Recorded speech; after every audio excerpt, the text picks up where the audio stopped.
Let's start the question. देखते question क्या given है। क्वेश्चन हम लोगों को गिवन है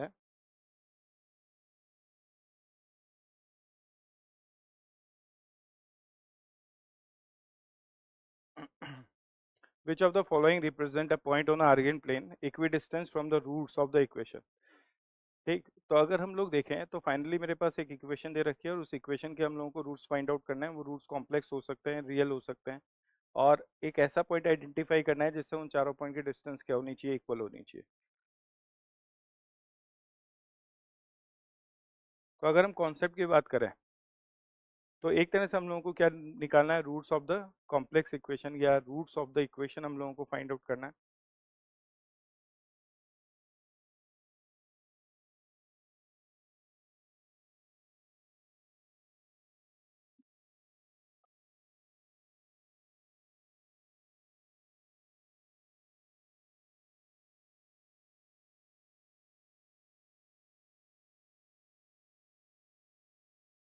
ओके, अगर हम यहाँ पर इक्वेशन देखेंगे तो इक्वेशन कुछ हम लोगों को दे रखी है z+1 whole power 4 equal to 16 z⁴, ऐसा कुछ इक्वेशन है।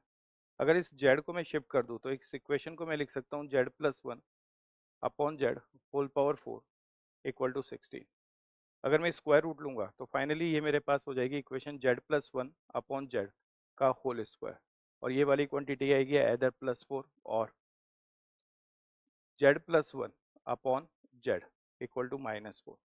अगर फिर वापस एक बार स्क्वायर रूट लिया जाएगा तो यहाँ से दो इक्वेशन डेवलप होगी +-2 के लिए, और यहाँ पे दो इक्वेशन डेवलप होगी +-2 आयोटा के लिए। तो यहाँ से मेरे पास दो इक्वेशन जनरेट हो गई। एक इक्वेशन हम लोगों के पास बन रही है z+1 upon z equal to 2 लिख दें, और एक बार इक्वेशन बन रही है हम लोगों के पास z+1 upon z equal to -2। ठीक है, इधर से दो इक्वेशन हम लोगों के पास डेवलप होगी। एक तो बनेगा z+1 upon z is equal to 2 iota, और एक इक्वेशन हम लोगों के पास बन गई z+1 upon z equal to -2 iota, ऐसा होगा। अगर इसको सिंप्लीफाई करेंगे तो z को शिफ्ट करेंगे तो ये वाली quantity z+1 equal to 2z। Okay, z को शिफ्ट करेंगे तो z की वैल्यूज हो गई 1। ठीक है, इधर की तरफ क्वांटिटी होगी z+1 equal to -2 times of z। ठीक है, और z की वैल्यूज अगर हम लोग सॉल्व करेंगे तो z की वैल्यूज हम लोगों के पास आ गई 3z-1, तो z इक्वल टू -1/3, ऐसा कुछ है। ओके, नेक्स्ट वाली क्वांटिटी को देखेंगे तो ये वाली क्वांटिटी होगी z+1 equal to 2z iota, ऐसा कुछ है। अगर मैं इसको शिफ्ट कर दूंगा तो ये हो गया z, ये वाली क्वांटिटी डायरेक्ट लिख दें हम लोग, z is equal to -1 upon 1-2 iota, ऐसा कुछ बने। इसको अगर मैं रेशनलाइज कर देता हूँ तो ये क्वांटिटी होगी z is equal to minus, ये होगा 1+2 आयोटा, और नीचे z मल्टीप्लाई विद z बार करेंगे तो फाइनली मॉडुलस ऑफ z का होल स्क्वायर, तो 4+1 5। ये वाली क्वांटिटी आपकी आ गई z+1 इक्वल टू -2z, और ये आयोटा हो गया। तो z की वैल्यू जो है वो हो गई हमारे पास -1 डिवाइडेड बाय 1+2 आयोटा। ठीक है, और अगर मैं इसको, ठीक है, कॉन्जुगेट से मल्टीप्लाई करूंगा तो ये वाली क्वांटिटी क्या होगी माइनस, ये होगा 1-2 आयोटा, और डिनोमिनेटर में क्या 5। अगर मैं इसको, ठीक है, कार्टेशियन फॉर्म में लिख दूं तो भाई ये जो कॉम्प्लेक्स नंबर है इसको मैं 1,0 लिख सकता हूँ। ठीक है, z1 ले लिया, इसको मैं ले लिखता हूँ z2, और z2 मेरे पास क्या हो गया -1/3,0। अगर मैं z3 लेता हूँ तो z3 की वैल्यूज हो गई -1/5 और माइनस का 2/5। ओके, और ये हो गया हमारा z4, और z4 की वैल्यूज हो गई -1/5 और -2/5, ऐसा कुछ है, -1/5 और -2/5।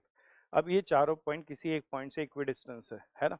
इसका मतलब ये चारों एक सर्किल पे लाइज कर रहे हैं। तो एक काम तो हम ये कर सकते हैं कि भाई किन्हीं भी 3 पॉइंट से पास होने वाला सर्किल बनाएंगे, और वो चौथे पॉइंट से भी पास हो रहा होगा, और उसका जो सेंटर होगा वो हमारा आंसर हो जाएगा। या फिर इनमें से किसी भी पॉइंट, जैसे सी पॉइंट है, ठीक है, तो सी पॉइंट को हम लोग देख लें। ठीक है, इन में से मतलब इन चारों ऑप्शन में से कोई भी मेरे पास एक ऑप्शन होगा जिसकी इन सबसे डिस्टेंस इक्वल होगी। सपोज मैं सी ऑप्शन को देखता हूँ, तो अगर मैंने फाइंड आउट किया डिस्टेंस, ठीक है, तो इसका डिस्टेंस अगर मैं फाइंड आउट करूंगा, डिस्टेंस फ्रॉम 1/3,0, तो अगर इसका डिस्टेंस हम लोग फाइंड आउट करेंगे तो ये हो गया 1-1/3 का होल स्क्वायर, मतलब कितना हो गया 2/3 का होल स्क्वायर, मतलब 2/3। वापस अगर इसका डिस्टेंस फाइंड आउट करेंगे फ्रॉम 1/3 कॉमा 0। तो वापस डिस्टेंस कितना हो जाएगा 2/3 का होल स्क्वायर, कितना आ गई क्वांटिटी 2/3। ऐसे ही अगर हम लोग इसका डिस्टेंस फाइंड आउट करेंगे, डिस्टेंस फ्रॉम 1/3 कॉमा 0, तो ये वाली क्वांटिटी आ गई आपकी स्क्वायर रूट ऑफ, ये क्या होगा 1/3 प्लस 1/5 का होल स्क्वायर प्लस ये वाली क्वांटिटी हो गई आपकी 4 डिवाइडेड बाय 25। ठीक है, और ये आपके पास क्वांटिटी आ रही है। ठीक है, ये वाली क्वांटिटी क्या हो गई, एलसीएम लेंगे तो 15 हो गया, 15 हो गया तो 225 हो गया, और ये वाली क्वांटिटी कितनी हो गई 8, तो 64 प्लस 64 डिवाइडेड बाय 225 प्लस, ठीक है, ये हो गया 425, और आई थिंक ऊपर क्या हो जाएगा 100 और नीचे आएगा 225।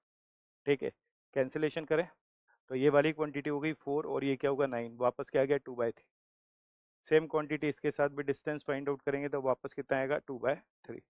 इसका मतलब मुझे पता चला है कि सी पॉइंट एक ऐसा पॉइंट है, ठीक है, जिससे अगर इन चारों पॉइंट की डिस्टेंस फाइंड आउट करेंगे तो वो इक्वल आ रही है। So correct option is C.